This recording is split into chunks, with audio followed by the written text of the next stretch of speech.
Welcome to the deep dive. Today we're tackling something pretty interesting. All this online chatter, specifically search queries, around the Knicks and the Pistons. Yeah, we've got this big list of what people are actually typing into search engines. Exactly, and our mission really is just to sift through it, pull out the key things fans are zeroing in on, give you the quick version. Sort of decoding the fan hive mind, looking at these specific questions about the matchups. Okay, so first thing that really hits you is just how many searches mention the teams directly. Detroit Pistons versus Knicks, Knicks versus Pistons, Pistons, Knicks.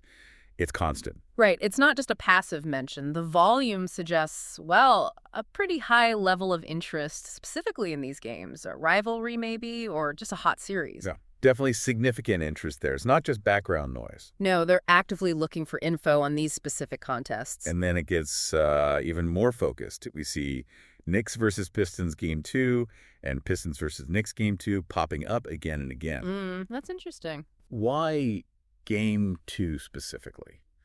What do you think makes one particular game stand out so much in the searches?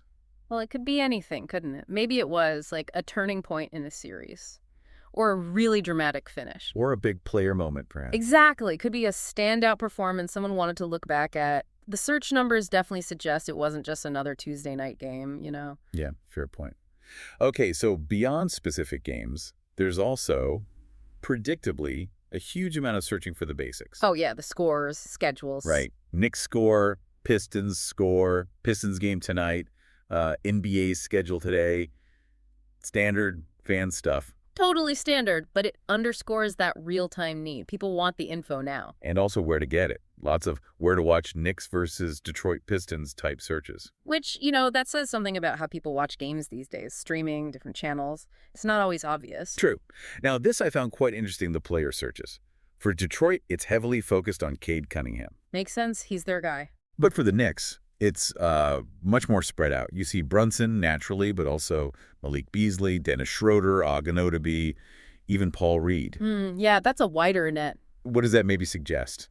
A more balanced team effort, or just different guys stepping up lately? Could be both, really. Yeah. Maybe it reflects a team where contributions come from various places, not just one superstar lighting it up every night.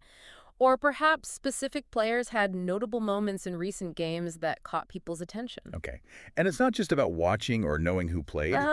People are digging into the numbers. Definitely. And look at all the stats-related searches. Detroit Pistons versus Knicks stats, Knicks versus Pistons box score, player stats. Knicks versus Detroit Pistons stats, match player stats. They want the details.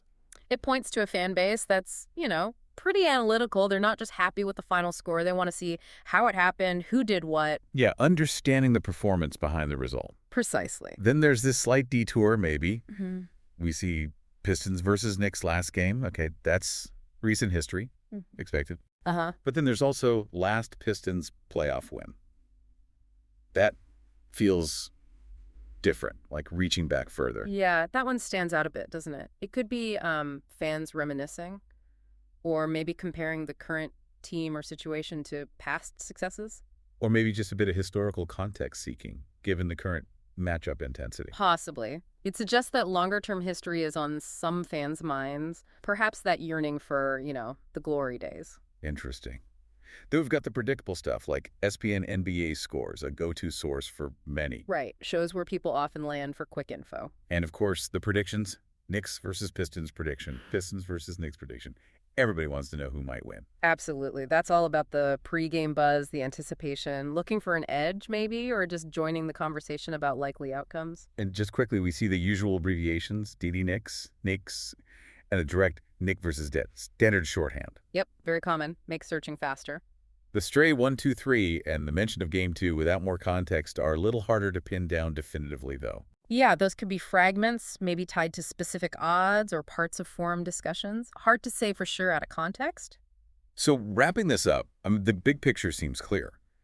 There's a really high level of engagement around these Knicks-Pistons games. For sure. Fans are actively seeking out everything, from live scores and viewing options to deep stats and player specifics. And even a bit of that historical perspective creeping in. It's not just casual viewing. No, it shows a fan base that's invested, analytical, and hungry for information on multiple levels. Which makes you think then, given all this focused searching, What are the underlying narratives here? Is there a specific rivalry heating up that's driving this? And maybe how does this level of fan scrutiny potentially influence things moving forward? That's the interesting question, isn't it? What's fueling this intensity and where does it go next? Definitely something to keep an eye on. Indeed. Well, thanks for digging into this with us today.